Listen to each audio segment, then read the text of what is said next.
नमस्कार दोस्तों। आज की वीडियो में बात करेंगे हम टाटा मोटर्स के बारे में। कंपनी को यहाँ पे एक काफ़ी बड़े अमाउंट का ऑर्डर मिलता हुआ नज़र आ रहा है। अब कितने अमाउंट का मिलता हुआ नज़र आ रहा है, अब कहाँ से मिलता हुआ नज़र आ रहा है, और क्या इसका इम्पैक्ट जो है आपको मंडे के दिन स्टॉक प्राइस पे पड़ते हुए देखने को मिल सकता है या फिर ऑलरेडी आपको फ्राइडे के दिन देखने को मिल चुका है, वो सारी चीज़ें जो है एक एक करके डिस्कस करेंगे इस वीडियो में। फिर हम बात करेंगे यहाँ पे बीपीसीएल के बारे में। इसमें काफ़ी बड़ी खबर है जिसके चलते आने वाले टाइम पे आपको इसकी जो चाल है वो डिसाइड होते हुए नज़र आएगी। तो क्या पॉजिटिव चाल बन सकती है या फिर नेगेटिव चाल बनेगी, वो जो चीज़ें हम डिस्कस करेंगे इस वीडियो में। फिर बात करेंगे पारस डिफेंस के बारे में। इसको लेके ब्रोकर जो है वो थोड़े से बुलिश नज़र आ रहे हैं और उन्होंने कुछ अपसाइड के यहाँ पे टारगेट दिए। तो क्या टारगेट दिए वो जानने की कोशिश करेंगे और साथ में ये भी जानेंगे क्या वाकई में उस लेवल तक स्टॉक जा सकता है या फिर ये सिर्फ ऐसे ही कही भी बात है। तो सबसे पहले बात करते हैं यहाँ पे टाटा मोटर्स के बारे में। फ्राइडे के दिन कमर्शियल व्हीकल की जो क्लोजिंग थी 402 पे देखने को मिली। 1.24% तक स्टॉक गिरता हुआ नजर आया और 5.05 रुपीज़ तक स्टॉक में गिरावट देखने को मिली। बात करी जाए अपडेट की, Tata Motors secures over 3400 electric commercial vehicle order. तो काफ़ी शानदार अमाउंट का जो है ऑर्डर मिलता हुआ नजर आया। अब देखिए आज का अपडेट है 21 जून का, दोपहर में 1 बजे ये खबर निकल के आई थी। अब आप कहेंगे कि मार्केट तो क्लोज है, पर देखिए काम तो चलता रहता है कंपनी का, और बड़ी बड़ी कंपनीज का मतलब डील होती भी है और संडे के दिन भी डील्स होती है। तो ऐसे में काफ़ी बड़ी खबर निकल के आ रही है और इसका इम्पैक्ट जो है आपको कल के दिन स्टॉक प्राइस पे काफ़ी पॉजिटिव पड़ते हुए नज़र आएगा। तो मेरे ख्याल से इस स्टॉक को अगर आप लॉन्ग टर्म के पॉइंट ऑफ व्यू से बाय करते हैं तो काफ़ी बढ़िया रहेगा यहाँ पे। अगर हम इसके रिटर्न की बात करें, अगर आप देखोगे 52 वीक्स आए 509 का है और करंटली 402 पे यहाँ पे स्टॉक चल रहे हैं और लो इसने मारा था 306 का। तो हाई और लो के लगभग दोनों के बीच में आके अभी स्टॉक फंस चुका है। तो ऐसे में देखिए मुझे लग रहा है कि अब यहाँ पे अपवर्ड ट्रेंड आपको बनता हुआ नजर आएगा और आने वाले टाइम में आपको जो 52 वीक्स आया है 509 का, ये भी टूटता हुआ नजर आएगा। क्योंकि देखिए कंपनी लगातार ग्रो कर रही है, फंडामेंटली काफ़ी स्ट्रॉन्ग है और पिछले क्वार्टर हमने देखा था कि काफ़ी टाइम बाद कंपनी जो है लॉस से प्रॉफिटेबल भी बनी थी। तो ऐसे में उम्मीद है कि आगे भी आपको ऐसे ही प्रॉफिट होते हुए नजर आए और कंपनी ग्रो भी करते हुए नजर आए। तो ऐसे में स्टॉक प्राइस में डेफिनेटली आपको पॉजिटिव मूव जो है देखने को मिल सकता है। अब बात करते हैं हम यहाँ पे बीपीसीएल के बारे में। फ्राइडे के दिन 306.9 पे क्लोजिंग देखने को मिली। ऑलमोस्ट 3% तक स्टॉक टूटता हुआ नजर आया और 9.4 रुपीज़ की यहाँ पे जो है गिरावट देखने को मिली। बात करी जाए अपडेट की इसकी, Iran closes strait of Hormuz, warns of more action as tension strikes market and H.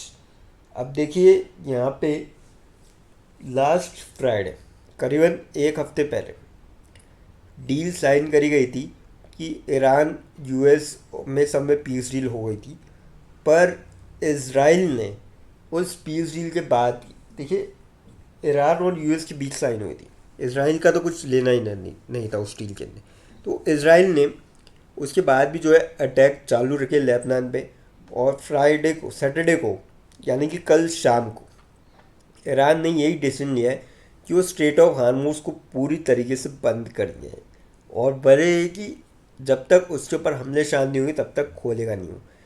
और इसी के कारण जो है टेंशन राइज हो चुकी है वापस मार्केट के अंदर और कल के दिन इसका इम्पैक्ट ऑयल एंड गैस जो स्टॉक्स है उन पर ज़्यादा देखने को मिलेगा। तो इसलिए बीपीसीएल हो सकता है कि कल के दिन आपको गिरावट यहाँ पे देखने को मिले और अच्छी खासी गिरावट देखने को मिले, क्योंकि स्ट्रेट ऑफ हार्मोज सीधे सीधे इम्पैक्ट करेगा। और कहीं ना कहीं देखिए अभी सिचुएशन नॉर्मल होती हुई नज़र आ ही रही थी। महीने भर में देखिए 3.5% स्टॉक चढ़ा भी था, और पर इस खबर के चलते अगर आप ईयर टू डेट देखो 20% की गिरावट थी। तो यहाँ पे थोड़ा रिकवर होने लगा था, वापस से ये खबर निकल के आ चुकी है। तो ऐसे में अब शॉर्ट टर्म में आपको वापस से ये गिरता हुआ नज़र आ सकता है स्टॉक, और हो सकता है कि कल के दिन आपको 300 के नीचे ही क्लोजिंग देखने को मिले। ये काफ़ी बड़ी खबर है और मेरे ख्याल से इसको शॉर्ट टर्म के पॉइंट ऑफ व्यू से इस खबर के बाद अभी अवॉइड करा जाए तो ज़्यादा बेटर रहेगा। अब बात करते हैं यहाँ पे पारस डिफेंस के बारे में। 1396.1 पे क्लोजिंग देखने को मिली। 6.55% तक स्टॉक आपको फ्राइडे के दिन चढ़ता हुआ नजर आया और 85.8 रुपीज़ की स्टॉक में काफ़ी शानदार तेज़ी जो है देखने को मिली थी। बात करी जाए अपडेट की, GRSE Paras Zentech analyst sees up to 54% upside in 3 defence stocks. इन 3 डिफेंस स्टॉक्स में 54% तक अपसाइड देख रहे हैं एनालिस्ट और उन्होंने कुछ अपसाइड यहाँ पे टारगेट भी दिए। डिफेंस स्टॉक्स टू बाय और शेर खान की तरफ से एक्सप्लेन किया कि पारस डिफेंस जो है वो शो कर रहा है up trend trading with higher top higher bottom pattern after breaking from consolidation low. यानी कि चार्ट बेसिस पे अभी भी आपको जो है मूव इसमें ज़बरदस्त देखने को मिल सकता है।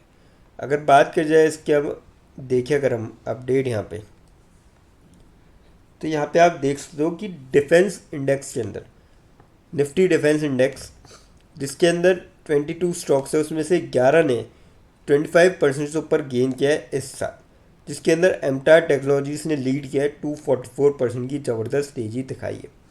उसके बाद पारस डिफेंस और स्पेस टेक्नोलॉजीज़ जिन्होंने 70 to 91% तक यहाँ पे गेन किया है। अगर मैं आपको इसके ईयर टू डेट रिटर्न दिखाऊँ, 104% ये काफ़ी ज़बरदस्त रिटर्न है।